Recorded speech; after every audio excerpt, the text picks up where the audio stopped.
Drake sucks. He is a cornball rapper who is past his prime. Bro is about to turn 40 and he's still the same fool he was when he started out. Whenever he sings, he sounds like he's trying to impress teenage girls. At least that's how it sounds to me, because I always found it corny as hell when he sings. But when he's rapping, that's when I'm actually impressed. He has made a lot of good music.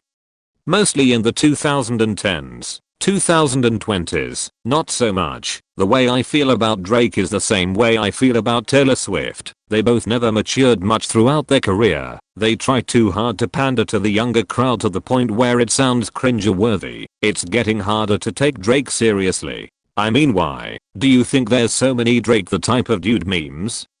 I haven't been cool with Drake since 2019, when I first heard about the Millie Bobby Brown shit. A grown man hanging around a kid he's not even related to will never look normal to me. While it is true that he never actually said anything sexual, texting a 14-year-old girl as a 31-year-old man is still weird. He was giving her relationship advice. However, one big situation that is very frequently brought up, and that Drake stans still try to defend to this day, he kissed and hugged a 17-year-old on stage. He was 23 at the time. He didn't know until he asked her. He could have just ended it there, but he would then go on to say that he liked the way her breasts felt on his chest. Why the fuck would you say that to someone who you just found out was 17? Fucking weirdo behavior. And would you like to know the biggest difference these OV hoes make? Well, she said it was okay, so that automatically makes it okay. Just because the victim says it's okay doesn't mean it's okay. You'll be surprised how many victims don't recognize that they are victims. Most of them eventually realize it over time. Another thing that Drake stan pages will do is ignore all allegations against him and just lie about Kendrick and everyone who just so happens to be associated with him. They do this because they want to redirect the attention in the other direction. It's a very common tactic that is done primarily on Twitter and Facebook. Drake fans are still trying to convince us that he won the beef. Drake genuinely has the worst fan base of all time. While there are many artists that have toxic fan bases, I feel like Drake's fan base doesn't get talked about enough. They constantly lie for no reason, and I know they're lying because the shit they are saying is easily disproved by a simple Google search. Meanwhile, a lot of the shit that has been said about Drake is publicly available and backed up by facts. I personally don't believe Drake is on the same level as Epstein or Diddy. Literally no one ever said that, but the reason why I'm even saying that is because there are a lot of people who will constantly say, well, there are far worse people than the person you're currently talking about. Yeah, no shit, motherfucker. There has always been worse people in society. God, I fucking hate when people say that shit. Genuinely the most annoying shit I've ever heard. My name is Everything Sucks. Of course I'm going to talk about shit that isn't that serious, because it's fun to talk about. I don't have fun making videos about people who have done horrible things towards children. It's the reason why I didn't make any jokes in my David video, because he raped and murdered a 14-year-old girl and tried to cover it up. There's nothing funny about that. That's real shit. I also don't believe Drake is on that level either. I don't believe he has ever killed anyone, but I do think it's something he would want you to believe, because he is also known for lying in his songs for no reason. He will frequently lie about his upbringing, his relationships, and he'll even go as far as to lie about being a real gangster. The half black half Jewish kid from Canada being a gangster. That's fucking hilarious. Remember, he was an actor before he started rapping. And you can just look at somebody and immediately know they aren't about that life. It's not even about him being light skinned. He just doesn't look intimidating to anyone at all. But speaking of lying, he would also go on to lie about Kendrick during their beef. I remember when this beef happened. It was crazy at the time. Kendrick was crowned the winner after Not Like Us, and Drake was crowned the loser after The Heart Part 6. I sided with Kendrick not because he was the winner, but because I already knew about Kendrick before the beef and I always preferred him over Drake. Kendrick raps about the real shit. Drake just raps about how great he thinks he is. But anyway, let's talk about the beef. So it all started on October 6th, 2023, when Drake and J. Cole released First Person Shooter. J. Cole said that him, Kendrick, and Drake were the big three of hip hop. Then 5 months later, Future, Metro Boomin, and Kendrick released like that. Kendrick said fuck the big three, it's the big me. Then a couple weeks later, J. Cole made a diss track against Kendrick. 7-minute drill. It was actually 3 minutes, but whatever. J. Cole would apologize 2 days later, and people were not happy about that. They saw him as a pussy for dropping out of the beef, but after seeing what would happen later, he probably made the right move. 2 weeks later, Drake released 2 diss tracks, Push-Ups, basically saying he's better than everyone including Kendrick, and the other one being tailor-made freestyle. Drake needed help from AI. Tupac and Snoop Dogg. Tupac is dead, but Snoop Dogg is still alive. Did he reject the collab or something? I mean, he did promote it on social media, so I don't know why he wouldn't be willing to collab, but he removed the song a week later after Tupac's estate threatened to sue him. They simply don't want anyone using Tupac's voice for anything without permission, and using a dead man to diss somebody is disrespectful. Then 11 days later, Kendrick releases Euphoria, in my opinion the hardest hitting diss in the entire beef. Then a few days later he releases 616 in LA. In both songs, he goes after Drake's authenticity and personal image, but in the second song, he brings up that there are moles within Drake's own record label, and he said that DJ Academics is compromised. Yeah, we know that. He literally admitted to being bribed. In that same day, Drake releases Family Matters and Buried Alive Interlude Part 2. Drake accused Kendrick of being abusive towards his fiancée, and that his child's father is actually date-free. No evidence actually backs any of this up, but whatever. Then Kendrick releases 2 diss tracks right after, Meet the Grams, where he accuses Drake of having a secret daughter, and that he's a sexual predator. The secret daughter is still unverified, but the predatory allegations are not new at all. Most people didn't know this, but Drake has had allegations of predatory behavior before this beef happened, and Drake knew about it. Not like us goes more into his predatory behavior, and he accuses Drake of running a sex trafficking ring, and he calls him a colonizer. Drake releases his very last diss track against Kendrick, The Heart Part 6. He denied having a secret daughter. He said the people who gave him the information are all clowns.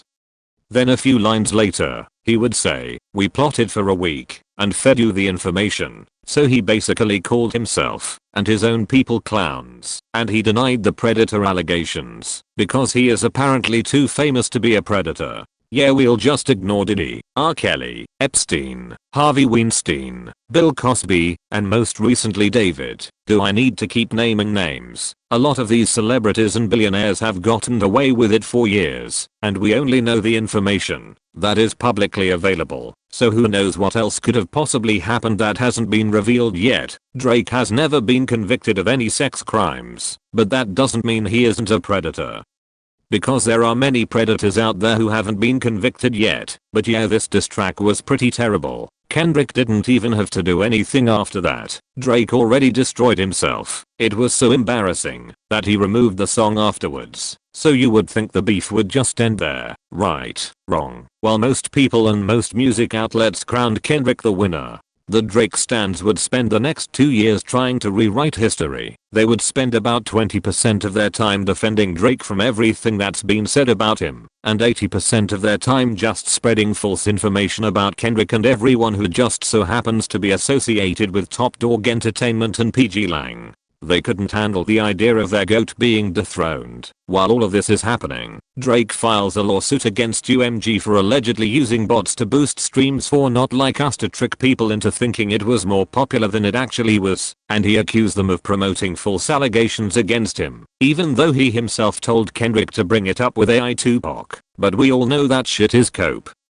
Drake couldn't handle losing a rap beef, just like how Donald Trump couldn't handle losing re-election. Which is ironic, because his fan base is very similar to the MAGA crowd. They will defend the hell out of their GOAT, and if you slightly disagree with something they did, then they hate you for it. If you sided with Kendrick, but still enjoy Drake's music, then you're not a real fan according to them. Fucking gatekeeping mentality.